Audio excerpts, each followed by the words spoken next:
बिहार के चुनाव 2 फेजेस में होंगे।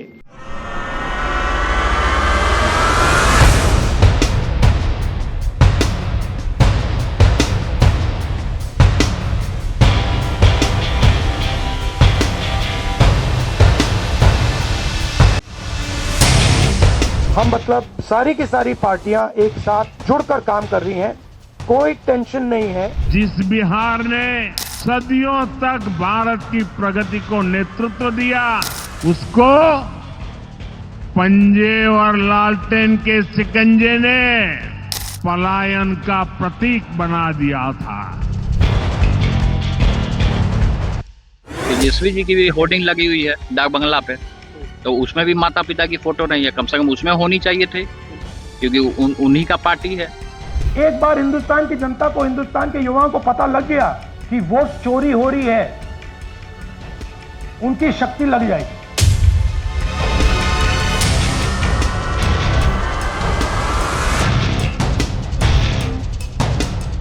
बिहार में वो कौन से मुद्दे होंगे जो वोटर्स को पोलिंग बूथ तक ले जाएंगे? बिहार में सत्ता की कुर्सी तक कौन पहुंचेगा? ये जो वादे किए जा रहे हैं, इन वादों का क्या होगा, इसे कैसे पूरा किया जाएगा? और सबसे बड़ी बात कि ये जो सीटों का बंटवारा और जो गठबंधन की पूरी कहानी चल रही है, ये क्या चुनाव से पहले और चुनाव के बाद इसी स्थिति में दिखाई पड़ेगी? भारतीय जनता पार्टी के केंद्रीय नेतृत्व की रणनीति है कि हम किसी प्रकार का जोखिम नहीं ले सकते हैं। जो हमने महाराष्ट्र, हरियाणा, झारखंड को छोड़ के और दिल्ली में जो हमको विजय मिली है, उस वातावरण को कायम रखना है, क्योंकि अगले वर्ष के चुनाव में चुनौतियां ज्यादा है हमारे सामने। पूरा समय पर प्रशांत किशोर जी ने भारतीय जनता पार्टी, आरजेडी और जेडीयू को सफाई देने के लिए मजबूर कर दिया। ये मान के चलना कि कांग्रेस बिल्कुल ही धूल में पड़ी हुई है, खड़ी नहीं हो सकती, ये हम नहीं कह सकते हैं। प्रशांत किशोर इस बार एक सरप्राइज एलिमेंट जरूर है। उन्होंने बड़े सारे मुद्दों को लाइमलाइट में ला दिया है। अब उन मुद्दों से किसको फायदा, किसको नुकसान होगा, ये एक तरफा नहीं होने वाला है, ये दोनों तरफ से जाएगा। इस बार ये बात जो ओवैसी जिस वोट पर डिपेंड कर रहे हैं, मुस्लिम वोट पर, हुआ ये बात मुसलमानों को अच्छी तरह समझ में आ गई है कि ओवैसी को देने का मतलब फिर से बीजेपी की सरकार बनवाना, एनडीए की सरकार बनवाना। असदुद्दीन ओवैसी की पार्टी पुरानी है, लेकिन उन्होंने 5 लड़ा के जिता भी लिए, तो क्या फायदा हुआ? वोट कुछ काटे उन्होंने और उनके बाद में सब पाला बदलकर चले गए जो जीते हुए विधायक भी थे। अब नीतीश कुमार के बारे में यह तो कह सकते हैं कि भाई कमजोर हैं, याददाश्त है, लेकिन मोदी और नीतीश में आप जो बेसिक बातें हैं, जो जिससे जनता हमेशा वो होती है कि भ्रष्ट नहीं है। नमस्कार, स्वागत आप सभी का। आप देख रहे हैं खबरों के खिलाड़ी, मैं हूं आपके साथ प्रतीक्षा। मेहमानों से परिचय कराते हैं और फिर चुनावी राज्य बिहार आपको लिए चलते हैं। वरिष्ठ पत्रकार रामकृपाल सिंह जी हमारे साथ हैं, पूर्णिमा त्रिपाठी वरिष्ठ पत्रकार हमारे साथ हैं, राकेश शुक्ल जी वरिष्ठ पत्रकार हमारे साथ हैं, अवधेश कुमार जी वरिष्ठ पत्रकार हमारे साथ हैं, और अमर उजाला डिजिटल के संपादक जयदीप कर्णिक अब से थोड़ी देर में हमारे साथ जुड़ेंगे। इसके अलावा सलाहकार संपादक विनोद अग्निहोत्री जी अमर उजाला हमारे साथ हैं। चुनावी बिगुल बज चुका है और तैयारी अब जोरों शोर से शुरू हो चुकी है। पिछले कुछ समय से लगातार हम बिहार की हर अपडेट आप तक पहुंचा रहे हैं, लेकिन इस बीच जब चुनाव आयोग ने चुनाव का ऐलान कर दिया, 2 चरण में चुनाव की तारीखें बता दी, उसके बाद से बिहार का माहौल बदल गया। अब पूरा विश्लेषण हम इन वरिष्ठ पत्रकारों के माध्यम से इस लिहाज से करेंगे कि बिहार में वो कौन से मुद्दे होंगे जो वोटर्स को पोलिंग बूथ तक ले जाएंगे, बिहार में सत्ता की कुर्सी तक कौन पहुंचेगा, ये जो वादे किए जा रहे हैं, इन वादों का क्या होगा, इसे कैसे पूरा किया जाएगा, और सबसे बड़ी बात कि ये जो सीटों का बंटवारा और जो गठबंधन की पूरी कहानी चल रही है, ये क्या चुनाव से पहले और चुनाव के बाद इसी स्थिति में दिखाई पड़ेगी। शानदार पैनल, शानदार चर्चा। शुरुआत करते हैं बिहार चुनाव की। इस बार ओपनिंग बैट्समैन हमने अवधेश कुमार जी को रखा है। सीटों के लिहाज से अगर देखिए तो गठबंधन अभी बहुत ज़्यादा कुछ कह नहीं रहा है, और जैसा कि हमारी पिछली भी चर्चा हुई है कि वो चीज़ें सामान्य हैं, बस ऐलान करना बाकी है। ये गठबंधन की कहानी जिस तरीके से अभी दिखाई पड़ रही है, चाहे महागठबंधन हो चाहे एनडीए हो, कैसे इसको देख रहे हैं? और दूसरा नीतीश कुमार से जुड़ा सवाल जो मैं चाहूंगी इस पर आप बोलें कि क्या नीतीश साइड की कुर्सी पर बैठे नजर आएंगे या बीजेपी इस बार कुछ और नए तरीके का प्लान करिए? देखिए, बिहार की जो स्थिति है ना, उसमें गठबंधन के ज़्यादा उथल पुथल की संभावना है ही नहीं, क्योंकि जो चर्चा हो रही है वो मुख्य चर्चा एनडीए के अंदर, जो राष्ट्रीय जनतांत्रिक गठबंधन है, उसके अंदर चिराग पासवान जी की हो रही है। बाकी तो ज़्यादा दिक्कत नहीं। अब चिराग पासवान जी के बारे में हमेशा ध्यान रखना चाहिए कि वो केंद्र में मंत्री पद त्यागने नहीं जा रहे हैं, उनके साथ है। दूसरी ओर कहाँ जा सकते हैं, क्योंकि पहले एक खतरा था, लेकिन वो तीसरी शक्ति के बारे में जो कुछ सर्वे आए हैं, सर्वे केवल वही नहीं जो टेलीविजन अखबारों पर आया है, पार्टियों के भी कार्यकर्ताओं से जो सर्वे है, और तीसरी शक्ति इस बार बिहार में कुछ करने नहीं जा रही है। तो थोड़े बहुत संभावना थी, मुझे लगता है कि आज शाम तक उसका ऐलान भी हो जाएगा। जब हम लोग बात कर रहे हैं उस समय तक ये इसकी घोषणा हो जाएगी। तो वो कोई सीटों की समस्या में थोड़ी बहुत रहेगी, 2-4 जगह कोई उम्मीदवार विद्रोह करके खड़े हो जाएंगे। मुझे नहीं लगता है कि बहुत ज़्यादा, ये जब तक घोषणा नहीं होती है तो थोड़ी उलझन है। घोषणा होगी तो कुछ उम्मीदवार विद्रोह करते हैं, वो एक स्वाभाविक स्थिति हर चुनाव में होता है, वो बिहार में भी होगा। देखिए, पहले तो नीतीश कुमार जी के जहाँ तक सवाल है, तो नीतीश कुमार जी के बारे की स्थिति यह रही है कि बाएं से दाएं, दाएं से बाएं होने, और बीच के काल में जब भाजपा के साथ आए उसके पहले के 1 से 1.5 साल में जिस ढंग से उन्होंने एक चिड़चिड़ाहट से भरा हुआ, गुस्से में आके तिलमिलाता हुआ इस प्रकार से बयान दिया जो उनके स्वभाव में नहीं था, तो उससे उनकी छवि पर व्यापक असर पड़ा। लेकिन ये छवि तब बिगड़ती जब भारतीय जनता पार्टी उनके साथ नहीं, माने भारतीय जनता पार्टी को वो छोड़ के चले गए थे, जो उसने इसको मुद्दा बनाया था वो मुद्दा बनाती। भारतीय जनता पार्टी के केंद्रीय नेतृत्व की रणनीति है कि हम किसी प्रकार का जोखिम नहीं ले सकते हैं। जो हमने महाराष्ट्र, हरियाणा, झारखंड को छोड़ के और दिल्ली में जो हमको विजय मिली है, उस वातावरण को कायम रखना है, क्योंकि अगले वर्ष के चुनाव में चुनौतियां ज्यादा है हमारे सामने। तो इसलिए नीतीश जी को पूरे सम्मान पूर्वक एक नेता घोषणा करने लगे। विधानसभा में उप मुख्यमंत्री ने कहा कि हमारे नेता नीतीश जी हैं, उनके नेतृत्व में हम चुनाव लड़ रहे हैं। सब बोलने लगे और नीतीश जी की ही सरकार बनेगी। आप किसी का इंटरव्यू करिए, बड़े नेता जबकि बीच में कहने लगे थे कि भाई मुख्यमंत्री का चयन विधायक करेंगे, तो वो भाषा सबकी बदल गई है। तो बदलने के बाद जो स्थिति बनी है कि अब नीतीश जी की छवि पर उस ढंग से चर्चा हो नहीं रही है। बीजेपी चाहती तो छवि पर चर्चा करवा सकती थी। इसका जो एक और असर हुआ है कि जो नीतीश कुमार के विरुद्ध वातावरण था, अब ज्यादा बोलने से विपक्ष के एक बुजुर्ग आदमी के प्रति जो एक सहानुभूति होती है, वो सहानुभूति हो रही है। और जो इन्होंने पिछले कुछ समय से, जो अब ये मत भूलिए कि आज से 20 वर्ष पहले जिस बच्ची को आपने जो है साइकिल दिया है, बैग दिया है, 10वीं पास करने पर, 12वीं पास करने पर, ग्रेजुएशन करने पर वजीफा दिए हैं, अगर उस समय 15 साल की थी तो आज 25 साल के है। जो 18 साल की थी वो 15 साल की थी वो 35 साल की, 18 38 साल की हो गई है। जो 24 साल की थी वो 44 साल की हो चुकी है। तो वो सब अब सेकेंड जनरेशन को, उनको वो 10,000 करोड़ रुपया जो गया है वो जा रहा है। तो एक पूरा जो वोट बैंक है उस रूप में ना, वो अभी भी उनका मोटा मोटी इंटैक्ट है। इसलिए नीतीश कुमार को टच करने की कोई स्थिति नहीं है। बिहार के चुनाव की स्थिति है कि यहां से जो कुछ भी लगता हो, इस समय जो मैंने समझा है कि इस समय ये मैं घोषणा कर सकता हूं कि राष्ट्रीय जनतांत्रिक गठबंधन जो नरेंद्र मोदी के नेतृत्व में केंद्र में और प्रदेश के नेतृत्व में नीतीश कुमार के नेतृत्व में वहां है, वो फार बहुत आगे है इस समय कई कारणों से।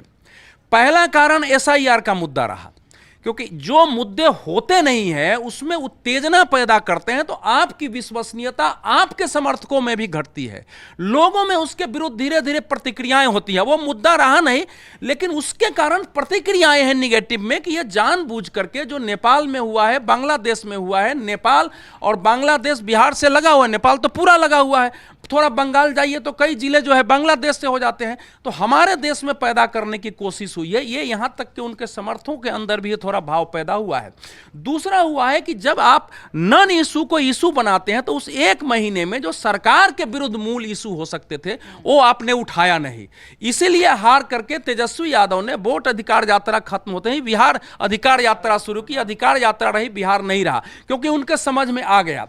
उसी डेस्परेशन में उनकी जो घोषणा है कि 13.5 करोड़ की आबादी बिहार में है, अगर 5 आदमी एक परिवार में है, 2.5 करोड़ से ज्यादा 2.25 करोड़ लोगों को सरकारी नौकरी दे देना, ये सब डेस्परेशन में आया, तो वो स्थिति हुई है। चौथी यह है कि हमेशा ध्यान रखिए कि इस समय पूरे देश में चाहे भारतीय जनता पार्टी जीते या हारे, हिंदुत्व और हिंदुत्व अभिप्रेरित राष्ट्रीयता के आधार पर एक उसका वोट बैंक क्रिएट हो चुका है। वो वोट बैंक ज्यादातर इंटैक्ट है उसका, और वो बिहार में भी वो वोट बैंक है। वक्फ कानून में जैसे इन लोगों ने रैलियां निकाली, समर्थन में बयान दिए, उसका व्यापक असर है। जो आई लव मोहम्मद हुआ है उसका भी एक रिएक्शन है, और जो इसमें विकास के काम है और जो खाते में पैसे गए हैं, लोगों ने तुलना किया है कि भाई कोई भी आएगा इस समय, क्या हम केंद्र और प्रदेश सरकार को अस्थिर करना चाहते हैं? क्या हम बिहार में एक उथल पुथल चाहते हैं, अनिश्चितता का दौर? क्योंकि सुरक्षा पूरे देश में, मैं बता रहा हूं कि इस समय 3 बातों पर लोगों का बिल्कुल ध्यान है कि इकोनॉमी जो है वो नहीं हिलनी चाहिए, सुरक्षा के प्रति लोग ज़्यादा सतर्क हो गए हैं, और जो फंडामेंटलिज्म है, इस्लामिक फंडामेंटलिज्म को लेकर, उसके लिए गैर इस्लामिक लोग ज़्यादा सतर्क है। वो सब बिहार में पूरा चुनाव पर पूरा असर पड़ रहा है। इसीलिए इस समय तो मेरी दृष्टि से वहाँ जो है चुनाव का अभी तस्वीर बिल्कुल स्पष्ट है। प्रशांत किशोर जी ने मुद्दे उठाए हैं, लेकिन मैंने जो चारों तरफ पता किया है, किसी जिला में, किसी एक क्षेत्र में मुझे नहीं दिखाई दिया है कि उनका कोई मेजर वोट बैंक क्रिएट हुआ है। अगले चुनाव में कुछ हो जाए अलग अलग है, लेकिन 2 स्थापित गठबंधन को तोड़ करके तीसरा गठबंधन कुछ बढ़िया प्रदर्शन करे, तभी होता है जब सरकार के विरुद्ध एक असंतोष का वातावरण हो, उथल पुथल हो, और दूसरे को लोग बिल्कुल नापसंद कर रहे हो। बिल्कुल ठीक कह रहे हैं अवधेश जी। जहां से अवधेश कुमार जी ने छोड़ा है सर, मैं चाहूंगी कि प्रशांत किशोर का नाम उन्होंने लिया था, तो आप उसे ही थोड़ा सा एक्सटेंड करें। प्रशांत किशोर क्या वोट काटने वाले ही बिहार में साबित होते हुए दिखाई पड़ेंगे, या वाकई में तीसरी शक्ति के रूप में दिखाई पड़ेंगे? एक कभी साक्षात्कार उन्होंने कहीं दिया, उन्होंने कहा कि अगर 20 से 25 सीटों से ज्यादा जेडीयू की आ जाएगी तो मैं राजनीति छोड़ दूंगा।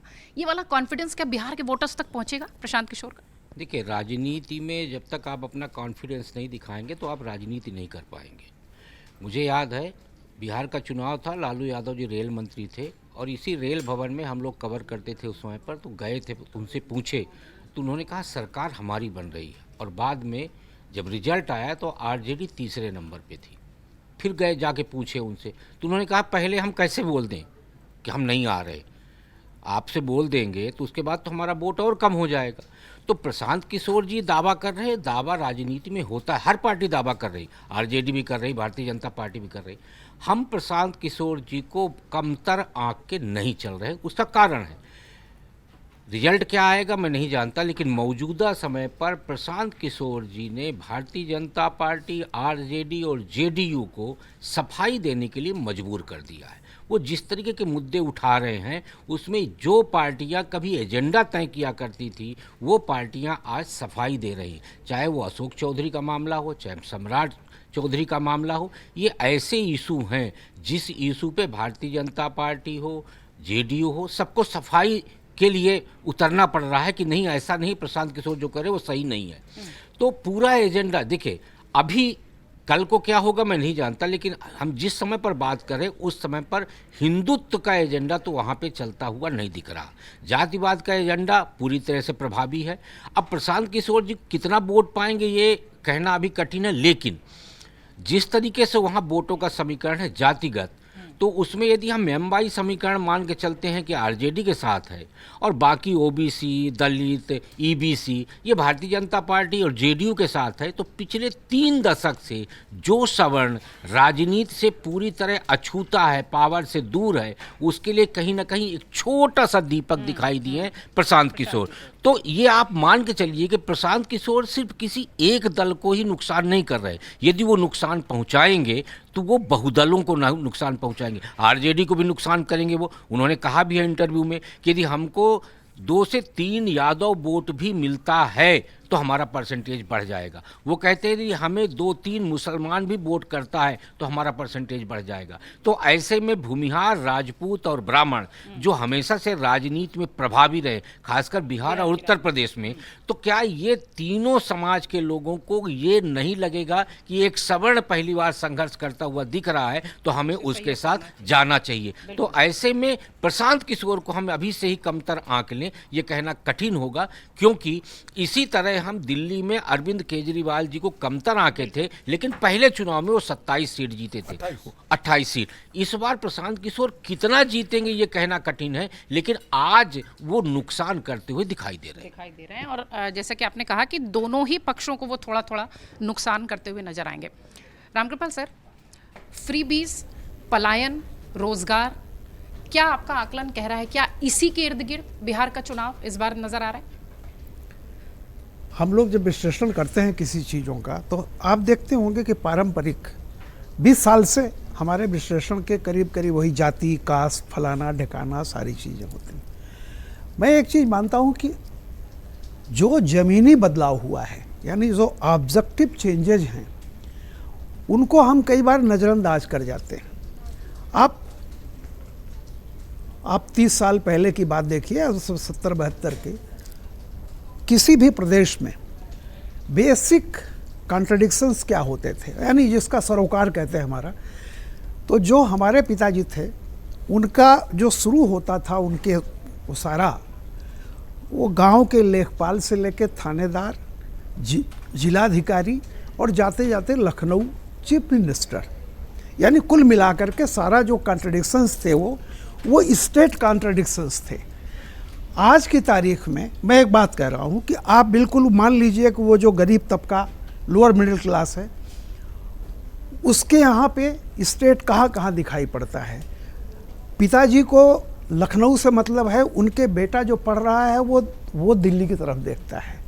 उसके सरोकार जो हैं, उसका जो भला होना है वो वहाँ से नहीं है, वो मुंबई, संघाई और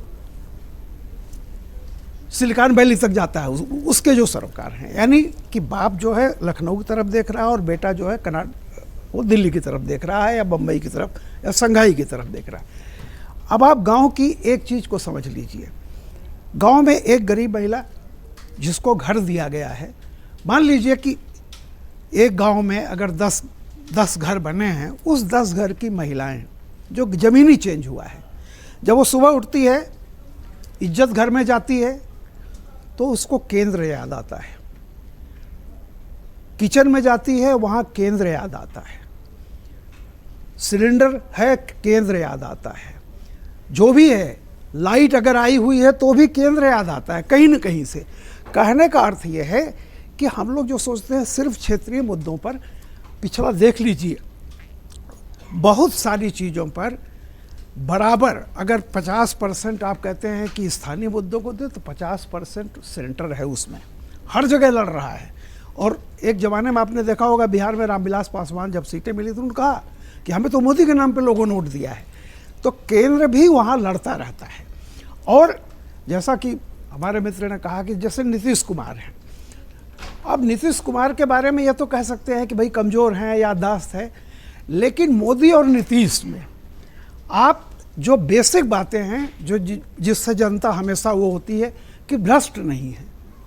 दोनों की छवि, आप ये कह सकते हैं कि हमारा काम नहीं हुआ, सब कुछ नहीं हुआ, तो एक लंबे दौर पर उन्होंने ये भी किया हुआ। तो मेरा ये कहना है कि देखिए, हमेशा बिल्कुल चुपचाप ढंग से जो आम वर्कर है, आम आदमी है, उसकी ज़िंदगी में जो बदलाव आया है, उसमें बहुत हद तक स्टेट को केंद्र ने रिप्लेस कर दिया है।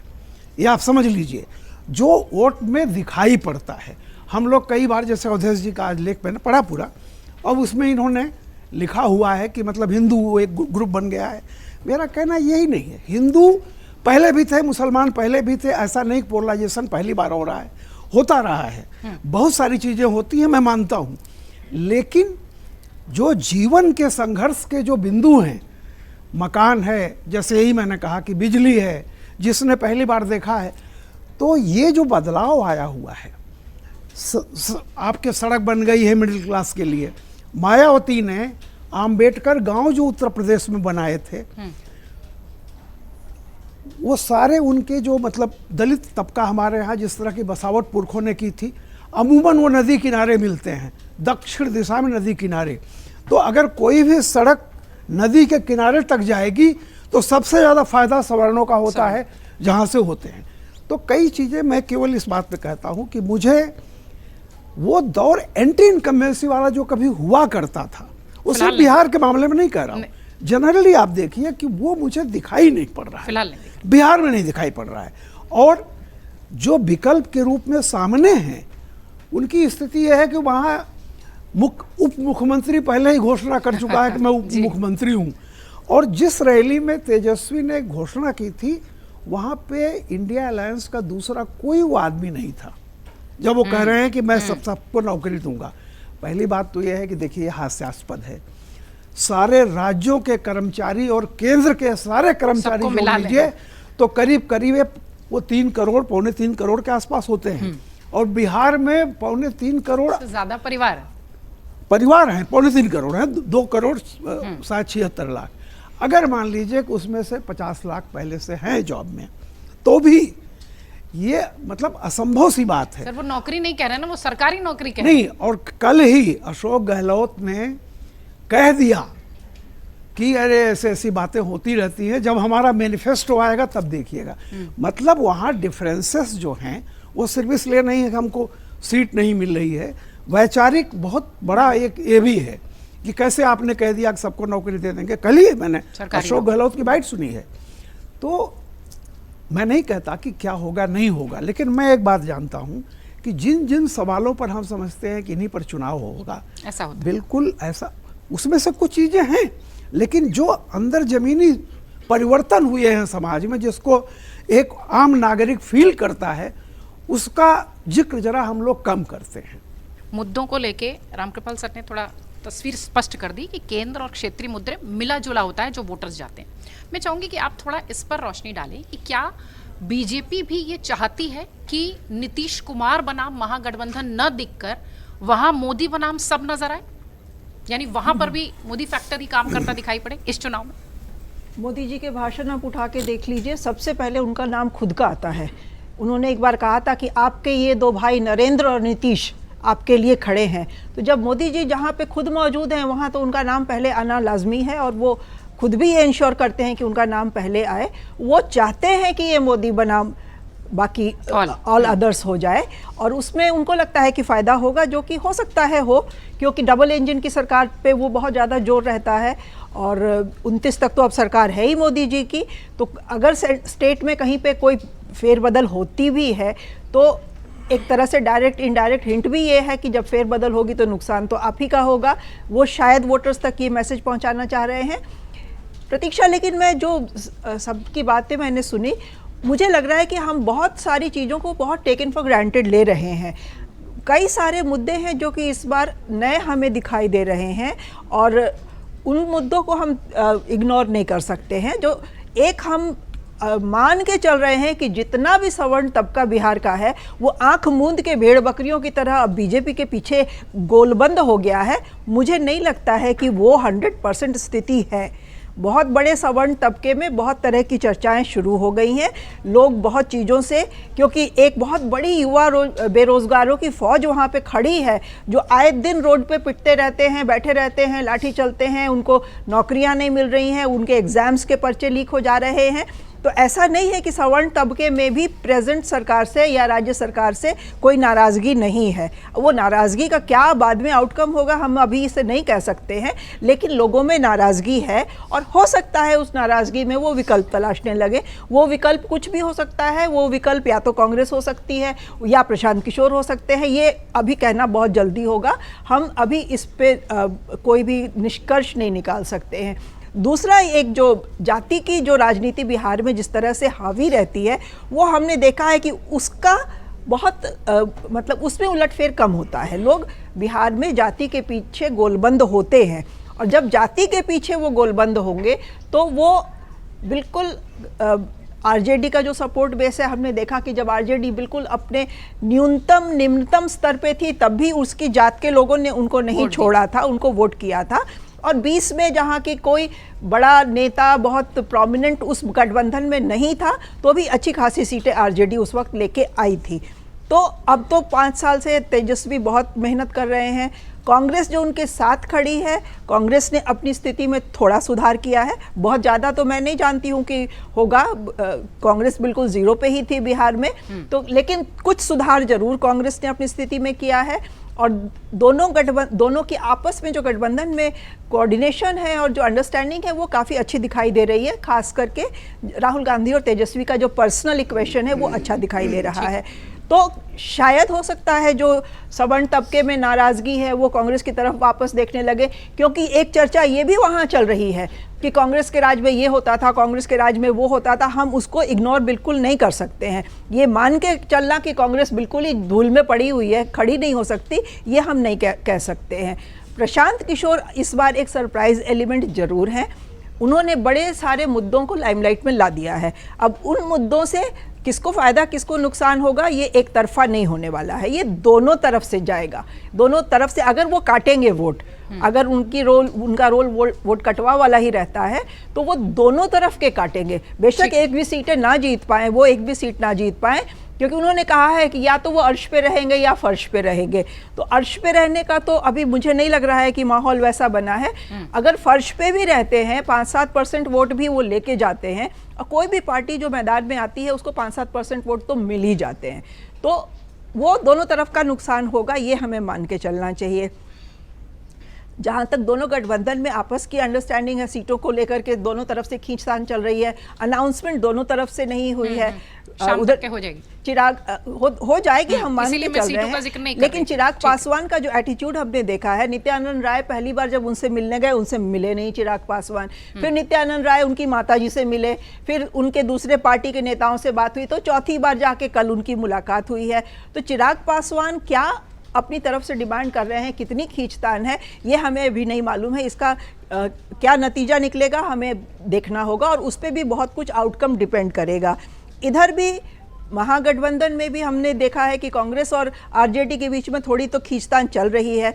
आई थिंक कांग्रेस जितनी पिछली बार लड़ी थी उससे कम पे मानने को तैयार नहीं है, आरजेडी उतनी सीटें देने को तैयार नहीं है, और उनको कहा जा रहा है कि वो अपने सीट के कोटे में से सीपीआई, एमएल, सीपीआई, सीपीएम वगैरह को एडजस्ट करे, जो कि कांग्रेस तैयार नहीं है करने के लिए। तो ये सारी चीज़ें जब तक क्लियर नहीं होंगी हम बहुत किसी निष्कर्ष पे नहीं पहुंच सकते हैं। लेकिन मुझे नहीं लगता है कि लड़ाई, जैसे अवधेश जी ने अभी कहा कि एक तरफा है और बिल्कुल एनडीए के पक्ष में है, बहुत जल्दी होगा अभी वो कहना। उनका पक्ष अच्छी खासी टक्कर दिख रही है, वो उनका पक्ष था। विनोद सर, तेजस्वी की बात हो गई, नीतीश कुमार की चर्चा हो गई, अवधेश जी ने रोशनी डाल दी, हनुमान की बात हो गई मोदी जी के। मैं चाहूंगी कि थोड़ा सा ओवैसी फैक्टर, सीमांचल, मुस्लिम वोटर और दोनों पक्षों के एमवाई फैक्टर, यानी महिला युवा भी और मुस्लिम यादव भी, आप इस पे रोशनी डालें। देखिए, बिहार हमेशा चौंकाता है। बिहार जो है, अगर मैं जब अडवाणी जी गिरफ्तार हुए थे बिहार में 1991 के जब लोकसभा चुनाव हुए, तो बीजेपी को बड़ी सफलता मिली। उत्तर प्रदेश में उसकी 51 सीटें थी, जो उसके पहले कभी नहीं आई थी। लेकिन बिहार में लालू यादव का सिक्का चला, जनता दल 52 सीटें जीता बिहार में। उस समय जबरदस्त सफलता मिली थी। लेकिन और झारखंड बिहार सब एक था, नहीं, हाँ, मतलब वो तब एक था, तब सीटें ज़्यादा थी ना वहाँ पर।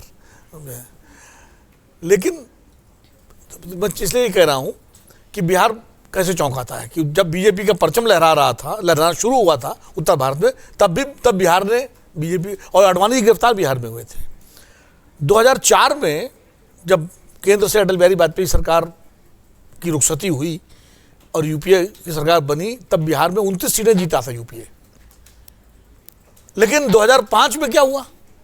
2005 में नीतीश कुमार ने थंपिंग मेजॉरिटी जीती एक साल बाद। तो इसलिए मैं कह रहा हूँ बिहार का नतीजा जो है, हम ये बैठ के दिल्ली के हिसाब से 2014 में जब मोदी जी का सूर्य बिल्कुल मध्याह्न पे चमक रहा था शुरू होकर के, तो 2015 में 53 सीट पे बीजेपी सिमट गई थी, 58 पे एनडीए आ गया था। जब यहाँ बैठ के हम सब लोग जिता रहे थे, हम भी कि तो मोदी जी का, नीतीश कुमार और ये लालू यादव 2014 में पिट चुके थे बिहार में बुरी तरह से, लेकिन वो 15 में एकदम पलट गए। तो बिहार का नतीजा जो है ग्राउंड पे जाके ही समझ में आता है। यहाँ से बैठ के हम कुछ कह दें, टेलीफोन से 4 लोगों से बात कर लें, जो बताते हैं वो भी अपने हिसाब से बताते हैं, कोई कुछ बताए, कोई कुछ बताएगा। बिहार में इस बार देखिए ओवैसी फैक्टर को मैं बहुत ज़्यादा फैक्टर नहीं मान रहा हूँ इस बार। जो हमने ओवैसी का जिक्र किया है, ओवैसी फैक्टर पिछली बार चल गया था और उसका नतीजा ये हुआ कि तेजस्वी यादव मुख्यमंत्री बनते बनते रह गए, क्योंकि 5 सीटें ओवैसी जीते और कई सीटें हरवा दी सीमांचल में। तो अगर ओवैसी फैक्टर नहीं होता तो 12 सीटें वो माइनस हो जाती उधर से और इधर आ जाती तो सरकार बन जाती उनकी। इस बार ये बात जो ओवैसी जिस वोट पर डिपेंड कर रहे हैं, मुस्लिम वोट पर, वो ये बात मुसलमानों को अच्छी तरह समझ में आ गई है कि ओवैसी को देने का मतलब फिर से बीजेपी की सरकार बनवाना, एनडीए की सरकार बनवाना। इसलिए वहाँ कोई महागठबंधन को लेके कोई समस्या नहीं। कुछ वोट ऐसा नहीं कि ओवैसी एकदम वोट तो उनको कुछ मिलेगा ही, कैंडिडेट का वोट होता है, लेकिन जिस तरह पिछली बार फैक्टर था उस बार मैं उसको अभी वहाँ जाके पता लगेगा अलग बात है। लेकिन प्रशांत किशोर बड़ा फैक्टर है। प्रशांत किशोर को इग्नोर करना, अनदेखा करना, मुझे लगता है ये शायद राजनीतिक विश्लेषकों की भूल होगी। क्योंकि प्रशांत किशोर ने एकदम से पार्टी लॉन्च नहीं की है कि चुनाव के 3 महीने पहले पार्टी लॉन्च करके पहुंच गए। वो यात्रा कर रहे हैं, घूम रहे हैं 2 साल से सतत वो जो है एक गांव, बिहार का कोई गांव ऐसा नहीं बचा जहां प्रशांत किशोर न गए हो और उन्होंने अपनी यात्राएं लगातार निकाली। और एक तरह से वो बिहार के बाहर, वो ठीक है उनकी जातीय बल पर आधार पर, सामाजिक आधार पर उनका सामाजिक आधार मजबूत नहीं है, लेकिन एक बिहार का चेहरा भी बन गए प्रशांत किशोर। और लंबे समय बाद बिहार के सवर्णों में ये एक, जैसा कि राकेश जी कह रहे थे, ये एक मैसेज गया है कि हमारा भी एक नेता आया है। अब वो सरकार बने न बने, लेकिन एक लीडर तो है। और जो अभी रामपाल जी कह रहे थे कि जिस तरह से ग्राउंड पे चेंज हुआ है, तो जो एस्पिरेशनल वोट है, जो एस्पिरेशन वाला, वो प्रशांत किशोर में उम्मीद देख रहा है। नीतीश कुमार 1995 में जब लड़े थे चुनाव समता पार्टी से, तो 7 सीटें जीती थी और बुरी तरह निराश हो गए थे और उसके बाद वो दिल्ली आ गए थे। लेकिन 2005 में नीतीश कुमार बिहार की उम्मीदों का चेहरा थे और वो उम्मीद परस्त लोगों ने, मतदाताओं ने जाति धर्म छोड़ करके एक तरफा वोट दिया था। प्रशांत किशोर वही उम्मीद जगा रहे हैं लोगों में। अब कितनी जगह पाएंगे वो अलग बात है, लेकिन जगा रहे हैं कि हमको बिहार में पलायन रोकना है, हमको बिहार में शिक्षा व्यवस्था अच्छी करनी है, हमको बिहार में मुद्दे लेकर कानून व्यवस्था, पूरा जो है उनका एजेंडा जो है वो, और वो हर एक को रीच आउट कर रहे हैं। अब ये किसका वोट काटेंगे, किसकी सीट छीनेंगे, ये अभी कहना बहुत मुश्किल है, जो मैं भी बिहार नहीं गया हूँ। लेकिन मैं प्रशांत किशोर को एक फैक्टर मान रहा हूँ इस चुनाव में।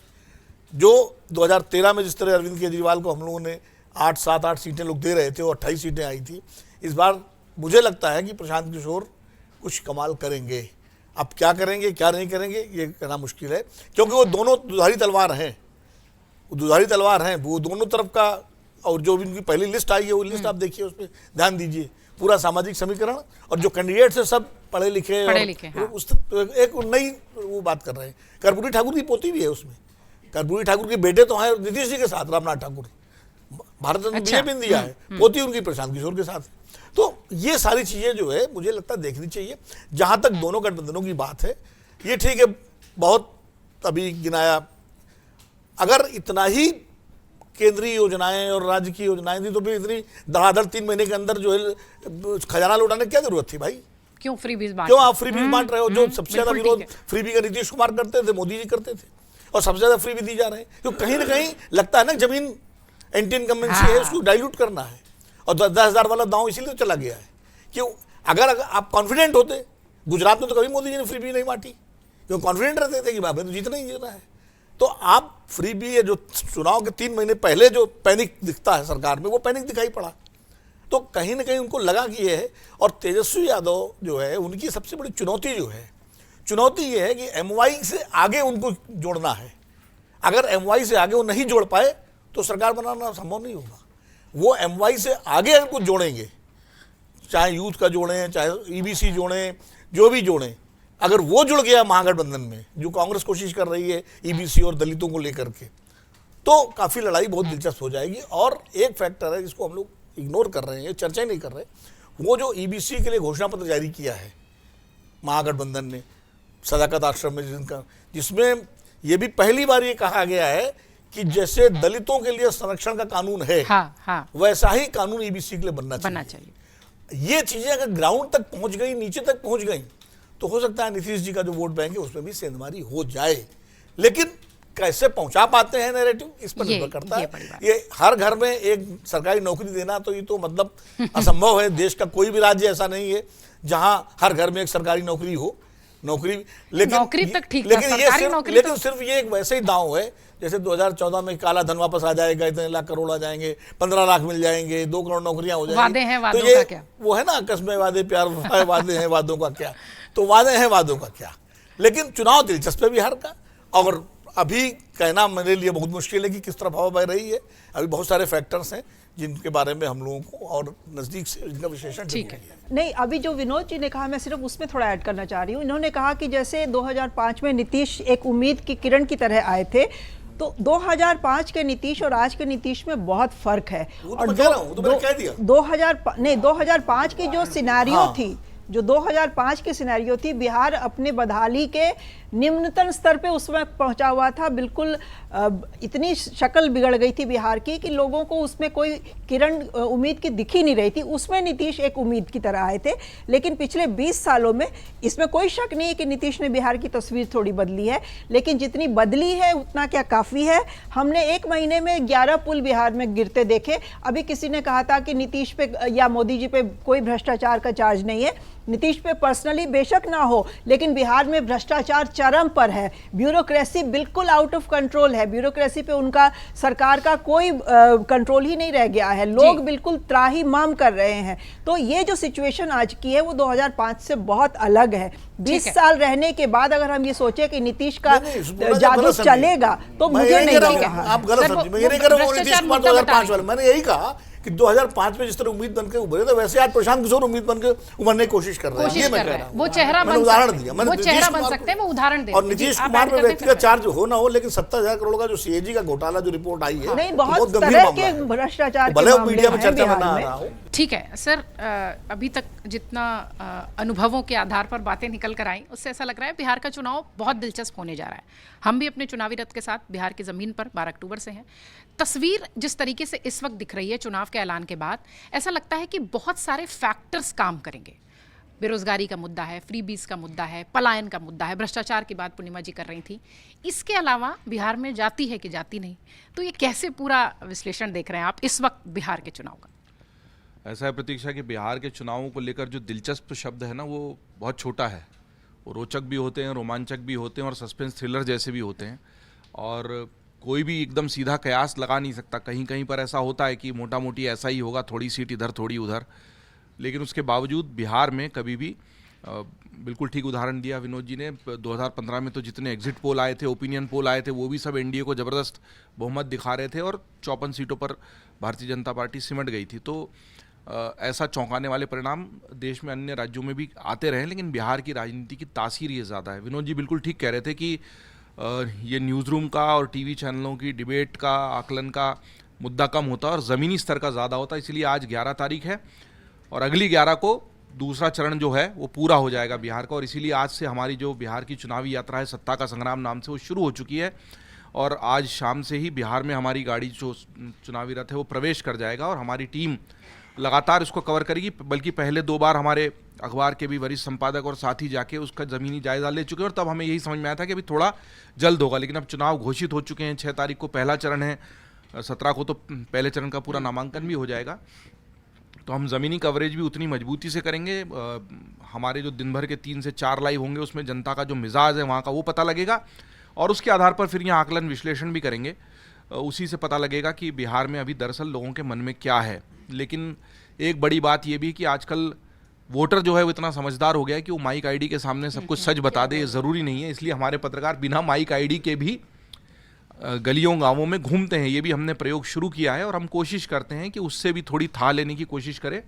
और 2018 से हम लगातार ये प्रयोग कर रहे हैं सत्ता का संग्राम की। हमारी जो बिहार के हमने पिछले विधानसभा चुनाव भी कवर किए थे ज़मीन पर और अभी लोकसभा के चुनाव में भी होंगे। बहरहाल बात यह है कि इस बार चुनाव महत्वपूर्ण इसलिए है कि ये तक हो चुका है कि नीतीश और लालू जो धुर विरोधी थे वो साथ आ चुके हैं, वो प्रयोग खत्म हो गया। अब एनडीए के साथ है और कहते हैं कि अब मैं कहीं नहीं जाऊंगा और अब उनकी जाने की स्थिति भी नज़र नहीं आती, उनके पास कोई विकल्प ही नहीं है। वो चेहरा बनकर उपस्थित रहें और ऐसा कुछ नहीं करें जिससे एनडीए को नुकसान हो। मेरे ख्याल से अब सारी तरफ से दुआएं और प्रार्थनाएं जो एनडीए में हो रही होंगी वो यही हो रही होंगी, नीतीश कुमार चेहरा बने रहें और ऐसी कोई बात, ऐसी कोई हरकत नहीं कर दें जिससे चुनाव पर विपरीत प्रभाव पड़ जाए। मुझे लगता है इससे ज़्यादा हासिल अभी एनडीए के लिए नीतीश कुमार की तरफ से कुछ नहीं है, क्योंकि वो चेहरा नहीं होंगे तो कोई विकल्प एनडीए के पास फिलहाल नहीं है। और ये बिल्कुल सही है कि इस बार एनडीए के लिए ज़्यादा संघर्षपूर्ण स्थिति, और इसीलिए उसको हल्के में ले भी नहीं रहे। लगातार मंथन का दौर है, अमित शाह खुद कई बार गए हैं, अभी भी सीटों को लेकर लगातार बातचीत जारी है और जिताऊ सीटों पर भी बात हो। और इसीलिए मैथिली ठाकुर जैसे जो लोकप्रिय चेहरे हैं, लोक गायिका है इतनी कम, पवन सिंह हैं, जबकि पवन सिंह, और देखिए कि उनकी पत्नी अब जाकर प्रशांत किशोर के बगल में खड़ी हुई नजर आ रही हैं। और ये बात बिल्कुल ठीक है कि ऐसी किसी तीसरी शक्ति का लंबे समय से उदय नहीं हुआ था, और इसीलिए उसको महत्व मिलना स्वाभाविक है। वो कितना करेंगे प्रशांत किशोर जनसुराज के माध्यम, लेकिन मैं इस बात से सहमत हूँ, वो एकदम से नई पार्टी जिसे चुनावी कुकुरमुत्ते होते हैं वैसे खड़े नहीं हो गए कि बाद में प्री पोल या पोस्ट पोल कर लें। या असदुद्दीन ओवैसी की पार्टी पुरानी है, लेकिन उन्होंने 5 लड़ा के जिता भी लिए, तो क्या फायदा हुआ? वोट कुछ काटे उन्होंने, और उनके बाद में सब पाला बदल कर चले गए जो जीते हुए विधायक भी थे। महत्वपूर्ण बात यह है कि 51 लोगों की जो पहली सूची आई है जनसुराज की, उसमें आप देखिए कि जो समीकरण बिहार को प्रभावित करते हैं, और हमको ये भी ध्यान रखना चाहिए कि रणनीतिकार रहे हैं प्रशांत। उन्होंने भाजपा के लिए भी रणनीति बनाई, कांग्रेस के लिए भी बनाई, तृणमूल के लिए भी बनाई। सभी पार्टियों की अंदरूनी राजनीति, टिकटों के बंटवारे और जनता तक पहुंचने की जो रणनीतियां हैं, उसको भीतर से समझने वाला व्यक्ति अगर वहां पर है तो वो चिंता का विषय होना चाहिए। वो कितने वोट काटेंगे और कितनी सीटों पर जीतेंगे ये अलग बात है।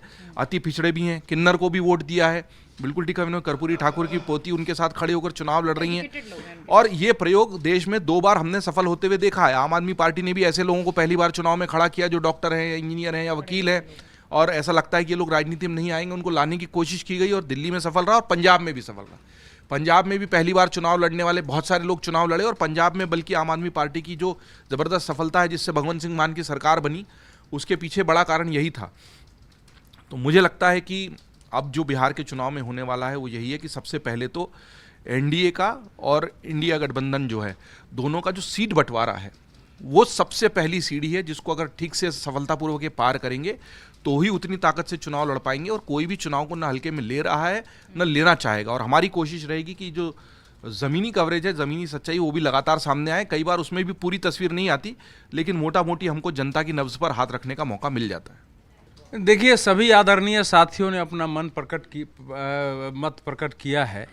कुछ बिंदु जो रामकृपाल सिंह जी ने, आदरणीय रामकृपाल सिंह जी ने उठाया है, उसको मैं दोबारा न करते हुए कुछ बातें यहाँ समझने की आवश्यकता है। बिल्कुल, प्रशांत किशोर एक मेट्रोपॉलिटन शहर में आंदोलन करके लोगों को आलोड़ित करना, और वह भी जब केंद्र के सरकार और प्रदेश के सरकार के विरुद्ध असंतोष का वातावरण हो, दोनों पर भ्रष्टाचार के आरोप हो, और वो एक स्थिति बिहार में नहीं है। न केंद्र पर वैसा आरोप है, न प्रदेश सरकार पर है। बिहार के अलग अलग क्षेत्र की महत्वाकांक्षाएं होती हैं। प्रशांत किशोर जी ने यात्राएं की हैं, बिहार से संबंधित ऐसे मुद्दे उठाए हैं जो उस ढंग से गंभीरता से नहीं उठाए गए थे।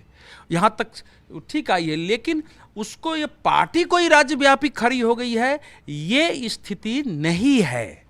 ये मैं बिल्कुल, इसीलिए मैं बाएं दाएं नहीं जा रहा हूँ। वो हमने, ये स्थिति वहाँ नहीं पैदा हुई है। उम्मीदवारों के आधार पर कुछ उम्मीदवार उनके यहाँ मजबूत आएंगे, वो वोट काटेंगे, वो दोनों पक्षों का वोट होगा, लेकिन वो इतना बड़ा वोट नहीं होगा जिससे कि चुनाव परिणाम को अंतर ला दे, जो बिहार के मुद्दे हैं। सेकेंड, ये चुनाव न तो 2005 से इसकी तुलना हो सकती है, न 2015 से तुलना हो सकती है, न 2020 से हो सकती है। इस चुनाव की एकमात्र तुलना होगी बिहार में 2010 के चुनाव से होगी, क्योंकि इस बार एक संपूर्ण गठबंधन एनडीए ने भी बनाया है। पिछली बार दोनों पार्टियों में, इसलिए कहा जा रहा है कि पिछली बार तो आसपास थे, मैं दोनों पार्टियों के बीच वोट का अंतर दोनों गठबंधन के 12,768 था, तो ये बिल्कुल कम था। तो ऐसा लगता है कि भाई इतना अंतर कम था, लेकिन हम भूल रहे हैं कि 23,83,457 वोट चिराग पासवान की लोजपा ने काट दिया था। 5.66% वोट उन्होंने काटे थे। 137 सीटों पर चुनाव लड़ा था और 33 सीटों पर जनता दल यू को सीधा नुकसान पहुंचाया था। 25 सीटों पर जदयू दूसरे स्थान पर थी और उसके वोट का हारने का अंतर उससे कम था जितना कि लोजपा को वोट मिला था। 9 सीटों पर लोजपा दूसरे स्थान पर थी, जिसमें से 7 सीटें जदयू हार गई थी। तो ये एक समीकरण था जो इस बार बदला हुआ है, ये ध्यान रखिए। बाकी साथी जो भी कि 2005 से लेकर 2024 तक ज्यादातर चुनाव परिणाम ने बिल्कुल चौंकाया नहीं है।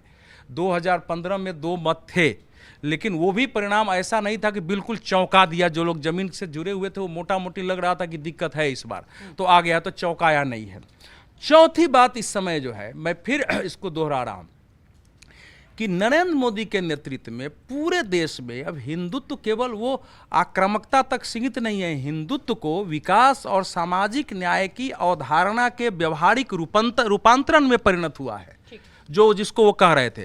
अब बिहार में वो जो सोशल जस्टिस केवल जाति और वहां तक सीमित नहीं रही है, सोशल जस्टिस में लोगों को बेहतर घर हैं, सड़कें मिली हैं, पुल है, बिजली मिली है, कार्ड मिले हैं, आयुष्मान कार्ड, उनके घरों में पैसे हुए हैं, जीविका दीदी है, लखपति दीदी है, लिविका दीदी है, लखपति दीदी है, सारे के असर वहां हैं।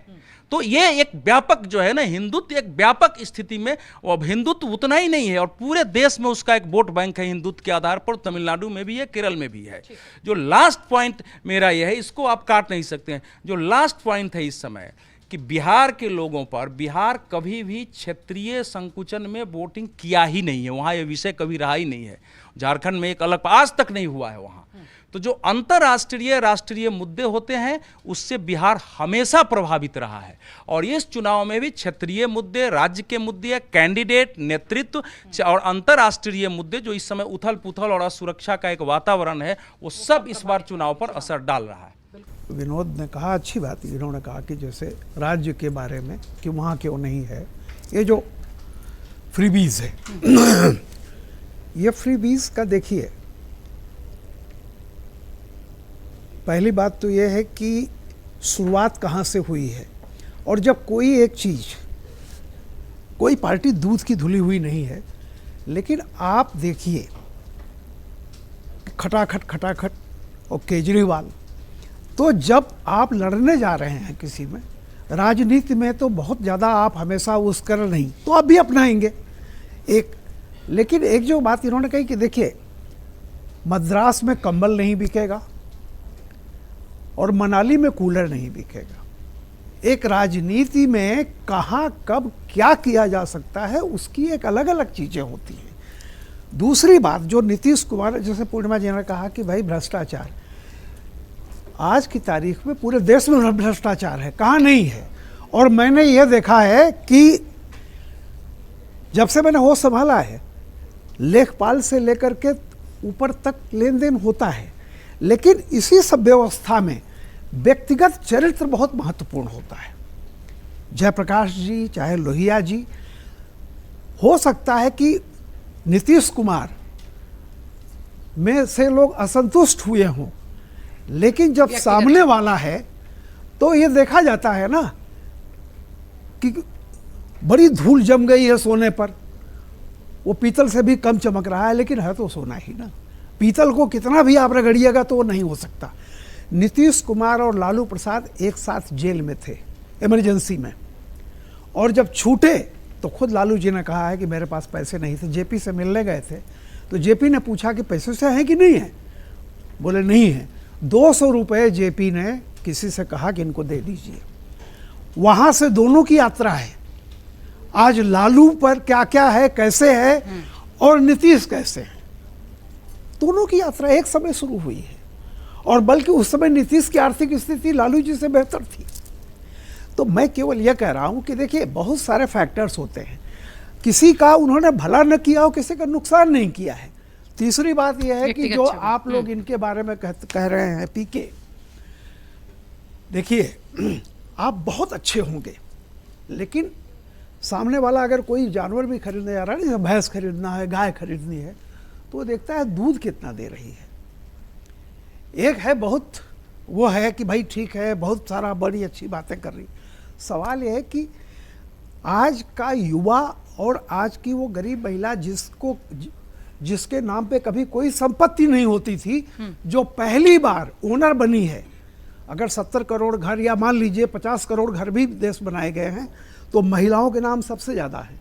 जीवन में पहली बार महिला संपत्ति की मालिक बनी है, तो महत्वाकांक्षा रेंग भी सकती है, वो उड़ान भी भर सकती है। उस महिला की भी महत्वाकांक्षा होगी कि अब आगे हमें और कुछ मिले।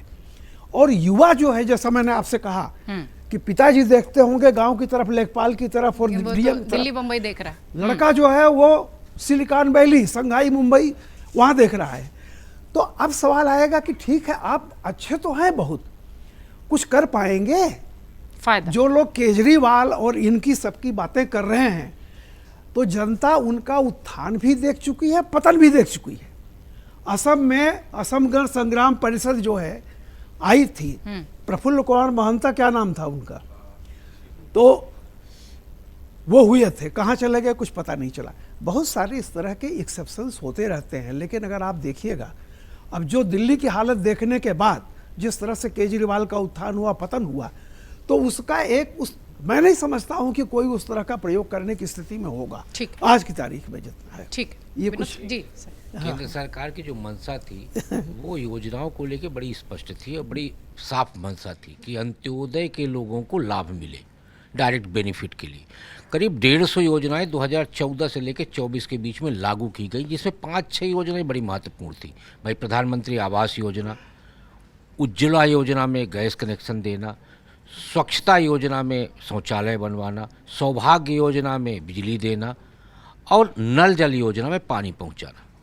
बिल्कुल बहुत अच्छी योजनाएं और बहुत अच्छे तरीके से केंद्र सरकार ने संचालित करने का प्रयास किया, मैं शब्द बोल रहा हूँ। हो ये रहा है कि इज्जत योजना में पानी नहीं है, क्योंकि नल जल योजना का कनेक्शन ही नहीं पहुंच पा रहा। स्वच्छता और आपके जो उज्ज्वला योजना है उसमें कनेक्शन तो पहुंच गया, लेकिन जो सब्सिडी का पैसा है, बैंक ने जनधन योजना का खाता बंद कर दिया, तो 1,500-1,200 रुपये का सिलेंडर आदमी खरीद नहीं पा रहा, तो रिफिलिंग नहीं हो रही।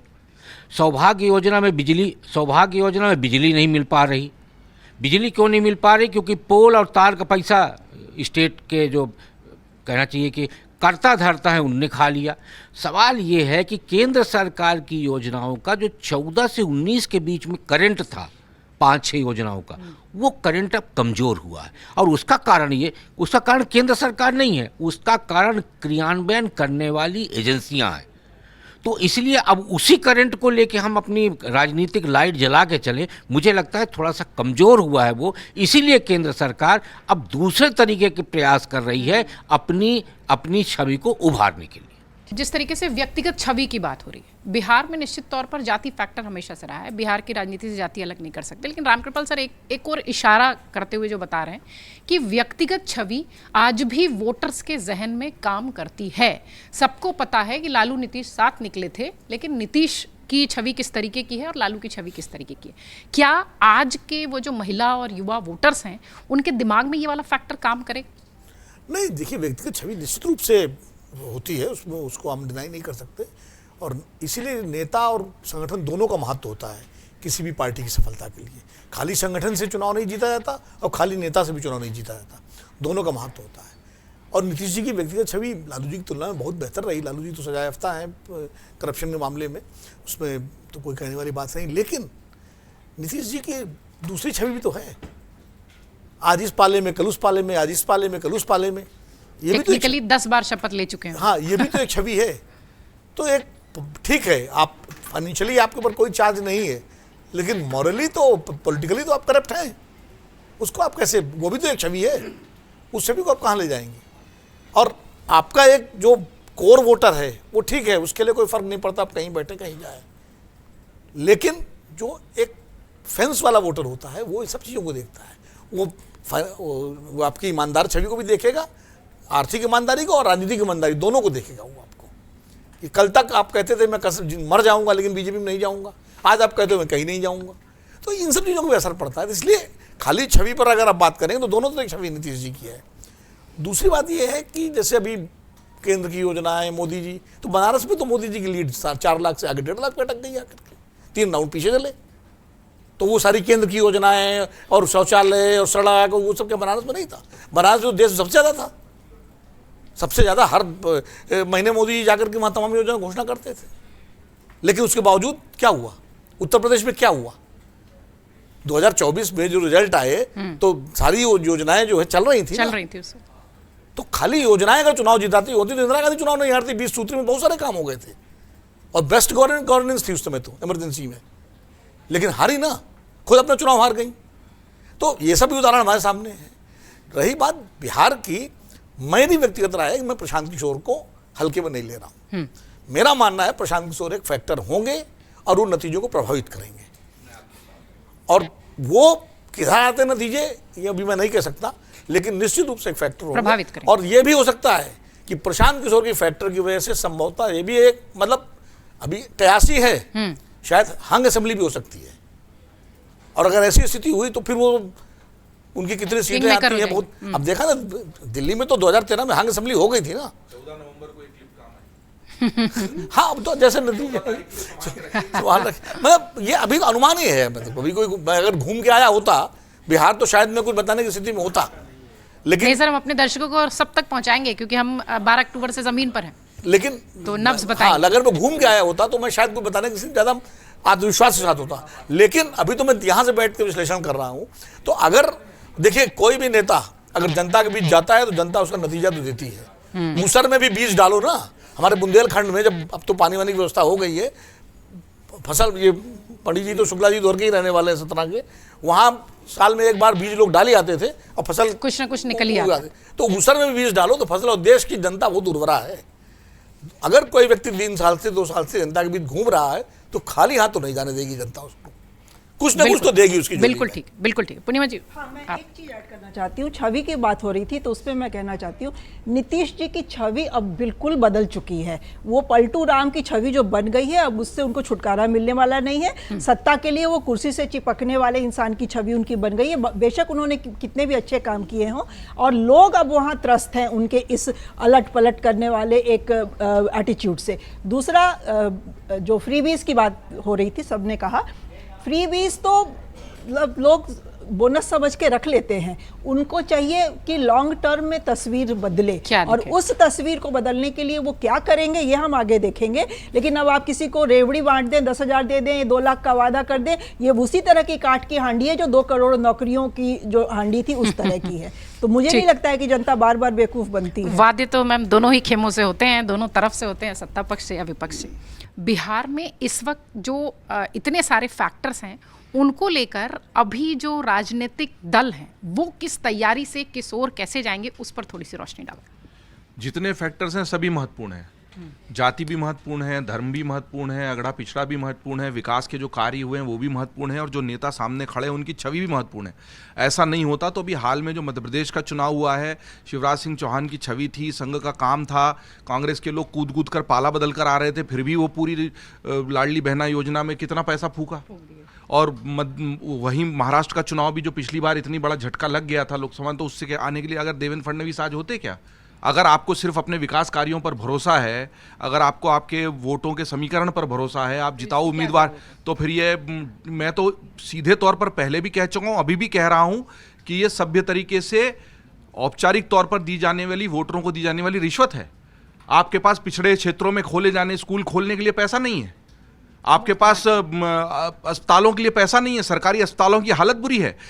आप अभी पूरे बिहार की वैकेंसियां देखेंगे तो पता लग जाएगा कि कितनी सरकारी भर्तियां खाली पड़ी हैं, उसके लिए आपके पास पैसा नहीं है। पुलिस को पावर देने के लिए आपके पास पैसा नहीं है, फैक्ट्रियों को जमीन देने के लिए आपके पास जगह नहीं है, लेकिन आपके पास सीधे खाते में भेजने के लिए पैसे हैं। जब तक इस देश में ये विद्रूप नहीं रुकेगा ना, तब तक इस देश की चुनावी राजनीति साफ नहीं हो पाएगी। पहले हम जब बचपन में अखबारों में चुनाव कवरेज पढ़ते थे और नए नए पत्रकारिता में आए तो हमने यही कि शराब, वोटिंग के ठीक एक दिन पहले शराब के पाउच बढ़ गए, पैसे बढ़ गए, पैसे बांटते हुए लोग पकड़े गए। अब पैसे बांटते हुए पकड़े जाने की जरूरत ही क्या है? आमतौर पर सीधे सीधे जो सरकार में बैठा है वो डाल देता है, जो विपक्ष में बैठा है उसको सोचना पड़ेगा वो क्या करेगा। और ये गलत प्रैक्टिस है, और इसका जब तक इसी स्तर पर विरोध नहीं होगा और इसको सामाजिक न्याय है और इस मुलम्मों के भीतर छुपाने की कोशिशें होती रहेंगी, ये गलत है। आपके पास विकास कार्यों के लिए गांव देहात में बिजली देने के लिए पैसा नहीं है, सीधे खातों आप रोजगार दे दीजिए ना, कोई गलत नहीं है, सरकार को करना ही चाहिए, लेकिन आदमी व्यक्ति मेहनत करके कमाए ना। शिक्षा के ढाक पे चल रहे हैं, सब एडहॉक पे चल रहे हैं, उनको रेगुलर कर दीजिए इसी पैसे को। तो उसमें हम जाएंगे तो एक लंबी बहस हो जाएगी, इसलिए सारे फैक्टर महत्वपूर्ण है, कोई कोर कसर नहीं छोड़ी जाती। जन सुराज की इतनी बातें हुई, ठीक है वो फैक्टर होंगे, लेकिन जन सुराज वाले प्रशांत किशोर जो इतनी बड़ी बातें कर रहे थे, उनकी 51 लोगों की सूची में देख लीजिए कितना भयानक बैलेंस है। अति पिछड़े भी हैं, अल्पसंख्यक भी हैं, अगड़े भी हैं, तो आपने ये बैलेंस क्यों बनाया भाई? अगर सिर्फ जिताऊ देख रहे थे तो जाति में, जिताऊ के साथ साथ जाति भी आपने देखी ना, तो फैक्टर तो हर नेता बैलेंस करेगा। एक उसकी ये जरूर कि लोग भी देखते हैं, जो वोट करने जा रहा है वो नहीं देखे तो शायद नेता भी नहीं देखे। लेकिन उसके लिए ऐसे नेता चाहिए होते हैं। ठीक कहा, इन 2005 में नीतीश कुमार को सारी जातियों से परे वोट मिले हैं ना। प्रधानमंत्री नरेंद्र मोदी जिस उत्कर्ष पर पहुंचे हैं वो सारे वोट जातियों के समीकरणों को लांघ कर ही पहुंचे ना। जातियों में बटी हुई जो हिंदुओं की बात की जाती है, उन्होंने अपनी जातियों की सीमाएं लांघी, तब जाकर ना वो 303 का प्रचंड बहुमत आया था। और जब वो जातियों की दीवारें फिर से थोड़ी थोड़ी खड़ी की गई, उसमें सीमेंट लगाया तो 240 हो गया ना। तो भारत में कौन से समीकरण को जिताऊ मान लिया जाएगा ये तय नहीं है। और केवल एक समीकरण, कोई एक सचिन तेंदुलकर मैच नहीं जीता तक चुनाव के मामले में हिंदुस्तान में। सारे 11 के 11 खिलाड़ियों पे पूरा का पूरा दांव लगाना पड़ता है और तब जाके पता लगता है कि कौन सा बल्लेबाज कौन सा गेंदबाज ज्यादा हावी रहा। लेकिन एक का भी संतुलन बिगड़ता है तो चुनाव की गाड़ी पीछे खिसक जाती है। और बिहार में भी यही होने वाला। और बिहार में तो ये फैक्टर्स, तो आप ये मानेंगे कि नीतीश कुमार ने अगर अच्छा काम किया, आज भी आप लालू का जंगल राज याद दिला रहे हो ना। अरे अब तो आप ही थे, अब कहां से जंगल राज आ गया। पर आप याद दिलाते हो कि ये आ जाएंगे तो ऐसा कर देंगे, लालटेन युग आ जाएगा। मध्य प्रदेश में आपने क्या किया? दिग्विजय सिंह का वो बंटाधार वाला छवि को अभी भी प्रचारित किया गया। सड़क नहीं थी, बिजली नहीं थी, पानी नहीं थी, देखो फिर से कांग्रेसी आएंगे तो यही करेंगे। जबकि बीच में 1.5 साल कमलनाथ सरकार चला के चले गए थे। तो ये जो मेरे ख्याल से जनता भी उसी तरीके से समझदार हो रही है। अगर सचमुच कोई विकास कार्य कर रहा है, वादे करता है, तो इस देश की जनता तो बल्कि खोखले वादे और आश्वासनों से त्रस्त होती है। और उम्मीद की किरण जहां दिखती है तभी वो किसी नई पार्टी को भी इतना प्रचंड बहुमत कई बार देती है और कभी जमी जमाई पार्टी को जमीन दिखा देती है। वोटर और वोट इन्हीं दोनों पर चर्चा फिलहाल अगले 1 महीने तक होगी बिहार की ज़मीन पर। जैसा कि हम लगातार आपको बता भी रहे हैं कि बिहार का चुनावी विश्लेषण न्यूज़ रूम और स्टूडियो से तो होगा ही, बिहार की ज़मीन पर भी हमारा चुनावी रथ 12 अक्टूबर से है। कमेंट बॉक्स आपके लिए खुला हुआ है, आप अपने सवाल वहां भी भेज सकते हैं, हम अपने कार्यक्रम में उठाएंगे। और आप उन जगहों पर भी जा सकते हैं जहां हमारा चुनावी रथ पहुंच रहा है। हमारे सोशल मीडिया के तमाम प्लेटफॉर्म्स पर आपको वो जगह पता चलेगी जहां हम अगले दिन बिहार में रहने वाले हैं। बहुत शुक्रिया आप सबका खबरों के खिलाड़ी देखने के लिए। बक्सर, जैसा कि सर ने बताया, बक्सर हमारा पहला पॉइंट है। लगातार सोशल मीडिया पर हम अपडेट भी कर रहे हैं, तो आप सबका बहुत शुक्रिया खबरों के खिलाड़ी देखने के लिए। कमेंट बॉक्स के जरिए अपने सवाल रखिए। बिहार चुनाव पर हर एक अपडेट हम आप तक पहुंचाएंगे। तमाम मेहमानों का भी शुक्रिया, धन्यवाद।